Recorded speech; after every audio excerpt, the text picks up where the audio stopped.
Hello and welcome back to Exothermic Plays Games. I'm Exothermic and the date today is Wednesday, June 12th, 2024.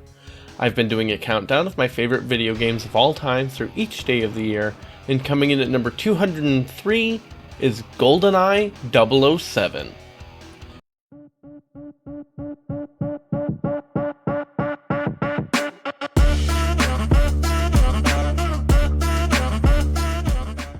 GoldenEye is a complicated game to rank.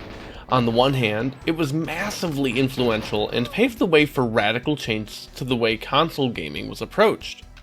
On the other hand, it's a first-person shooter on the Nintendo 64, complete with all of the problems that comes from being a first-person shooter on the Nintendo 64.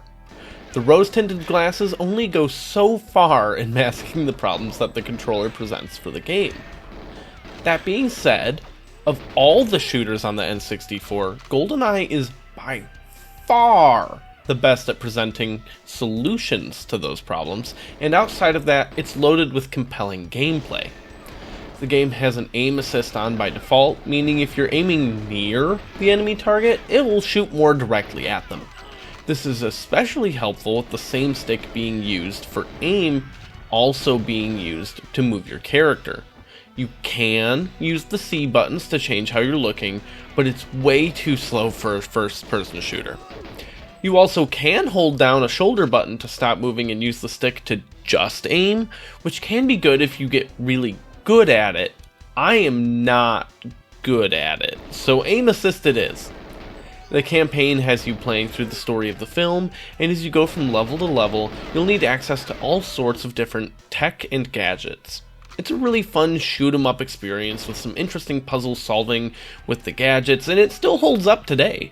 I really enjoyed doing it for the recording. I was actually kind of surprised. But the real reason we're obviously here is the multiplayer.